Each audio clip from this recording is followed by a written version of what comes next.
Hey guys, welcome back to another weekly developer diary. So for this week, the game has been done, the game's completed. So we've been working on this for the past 5 weeks now, and I've got the built version of the game here. So what I'm going to do is I'm going to run the game and I'm just going to be quiet for a few seconds, just so you can see something.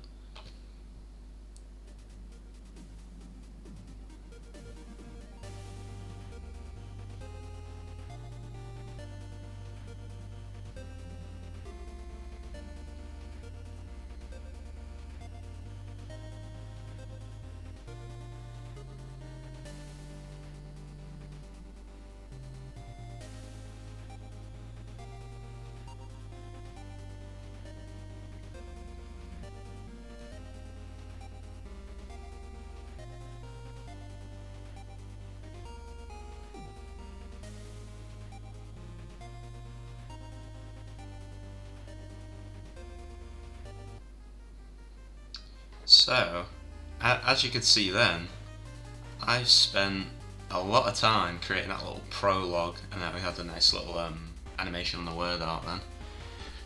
But that was one of our extension goals for the game, and that took a long time to make. Yeah, I'll go through that in a little bit, but here I'll just run the game so you can see the final version. So you can see we've got a nice little menu here, got an exit, got a little controls menu, and I can start a game. So this probably won't be the best playtest just because it's just me and it's a 2-player game, but I'll do my best.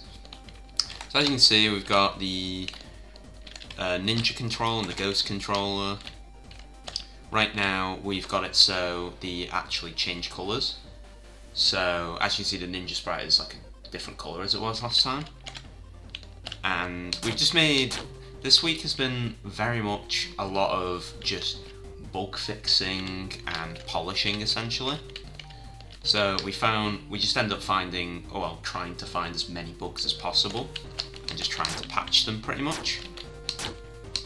Whether it just be making the melee attack feel a bit nicer, or just very minute things like, as you can see, I've added like a little light on the frog projectile. As you can see, I can still possess all the enemies, I can unpossess them, and I can shoot with them. So I can try and drop this on the ninja, and then if I manage to shoot the ninja with a charge shot there, as you can see, I'm now a blue ninja and the ghost is red with like a red light on it, and all the particle systems and everything on it's red.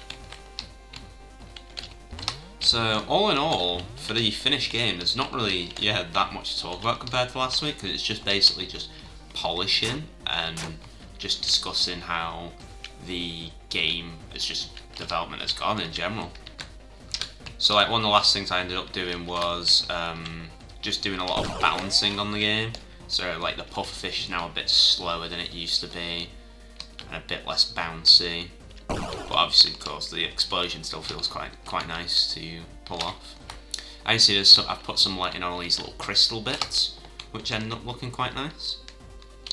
And then also, if I can find it, we implemented one last enemy type for these like 5 weeks of development. Oh, there we go. So yeah, if I can find the enemy, because this enemy type is probably the rarest enemy to spawn, just because it's somewhat strong. There he is. So I can get this frog guy out of the way. Just jump miles away. As you can see, I've got this little dinosaur enemy. What happens is, if the ninja comes in front of him, he'll charge and he'll get his head stuck. What happens if you possess it is, I can just kill this guy, get him out of the way. What happens if you possess it, you can walk left and right, and if you use your attack, you'll do a charge, and you get stunned for a little bit. And then that enemy does like 2 damage for each hit instead of 1 like the dragon, and has a bit more health because it's a decent bit bigger. So a lot of things you can do is like you can charge and then jump mid-charge, try and knock him away. And the charge just makes it so you can kind of just chase the ninja down. So if I charge here and start running, and you see you can actually like catch up to him. So it's very much like you can possess that enemy when it's behind and just chase, which is quite fun. Other than that, I guess I'll try and show the victory screen. As you can see, we've also got a little pause menu that I've made look nice. Also got a little controls menu in it in case you forget the controls mid-game. As you can see, we've still got all the particle systems and whatnot. Oh, there's a bug that I've noticed. It's always in this room specifically that a dragon head enemy can spawn in there. I'm assuming that's just like a misplaced spawner, I'm assuming. Maybe it's like placed too low. But I guess while I try and just show a bit of gameplay, I'll just talk about how development went in general, and how our last stand-up went, just showing the game off. So as for development in general, and just the final product of the game, all in all, I'm very pleased with how it's came out. Especially because I remember before pitching this game idea, because if anyone who's watched these for a while knows, I've had this game idea for quite a while. Because this was a game idea that I started Game Dev Diaries with. I was very much like, oh, I don't know if I want to use this idea in case like development with a team doesn't go well, so I'd be quite annoyed. But all in all, development went really smoothly. You know, we have very minor hiccups and bumps along the way, and then it was mostly just smooth sailing. I think it helped that our team dynamic was very much, because I was the project lead, because it was my game idea. I think it very much helped that a lot of my team were very much the type of people that just want to get told what to do, get their head down, and just bang it out. And I'm very much, I like being able to organise and like delegate who's doing what and when. So I think that worked quite well in our favour. And I think it also helped that the 3 people in my group were more programming oriented, whereas I'm more design and art oriented. As you can tell by me doing all the pixel art in this game and all the level design and animations and whatnot. But yeah, it made development, all in all, just went really well. And then as for our last stand-up, because I have a interview next week to basically discuss with my tutor how the development went. But in our last stand-up, it went pretty well. We got they do like a team of the week each week, and they gave us team of the week. But I think the biggest thing was just while playing, just having other people sit there and like enjoy playing my game. It was like a very nice feeling, because it was like, you know, in our stand-up, what I ended up doing was basically just giving the controllers to our tutors and just saying, here, just play the game and see for yourself. But yeah, before I get back on that, here we've got this little line. This is essentially like a goal line. So at 500 points for each player, it'll like dynamically move. So then if I go to the blue player right now, as you see, the blue border shows over here where 500 points are. But it was very much a really cool feeling having, oh, that's a new bug. Oh, I've never seen this bug before, and I think I know what causes it. Well, I guess that's game development for you. But I think what's causing this bug is because I'm stood on a moving platform that's moving away from the goal as I'm touching the goal. The ninjas touch the goal, activate it to pause the game, which happens when you win. So it's touched the goal, activated to pause the game that you've won, but then they've moved back one, so as you can see the score's on 499. That's an interesting bug. I've not seen that one before, because I guess that's very dependent on the goal being on a moving platform that's moving away from the goal. Oh, that's a new one. But as you can see, game development, very much just trying to find... A lot of the bugs in the game now are very much like either small visual ones or very obscure things that aren't going to happen very often. So like that, for example, just because for all the playtesting we've done, we've just never happened to have it so, oh, you finish the game exactly on a moving platform moving to the left. But yeah, I'll just restart the game. But yeah, it was a very cool feeling just having other people play your game, and just having all these extension goals, like all this prologue art. Like I spent a good like I spent the whole weekend and then like half a Monday just drawing all this prologue art. I think it came together really well, all in general. But I think the best thing to come out of these stand-up when showing our game off was we got like little bits of feedback which you want, because obviously the game isn't perfect, but I'm very happy with it. But I think by far the best feedback we got was from our course leader, who just said he thinks it's the best student game he's seen or well played, which I was very pleased with that, because you're not really going to get a higher praise than that, you know. But yeah, all in all, very pleased with the game, and it couldn't have really gone much better. You know, there's minor bugs like the bug you saw then, but obviously that's going to happen in a game that you have 5 weeks to develop. But all in all, it feels really good to see the game concept just come to light finally. And then, also last week I inputted all this music, which I haven't created all this music. It's just like free with a license, as long as I don't use it like commercially. But implementing the music, I think the music fits really well, which is good. Like very pixel arty. And I think that this music in the actual game feels very like, I don't know what's the word, like maybe like subdued a little bit, which I kind of wanted for the ninja. All in all, games turn out. I feel like this game dev diary is just me saying, yeah, the game turned out really well, but it's not really much else to say. But other than having the actual game done, I've also set up let's exit the game. I've also set up a itch page. So I'll chuck the link to the itch page in the description below. So literally anyone can just download the game and just mess around with it and play with it, which is cool. And then the prologue art makes for quite a lot of the art from the prologue makes for quite good art on the itch page to make it look nice. But then another thing I'm thinking is, what is like the future of this game concept? Because right now, doing it for uni is done. The unit's over. I'm not working with the group that I worked on with this as of now.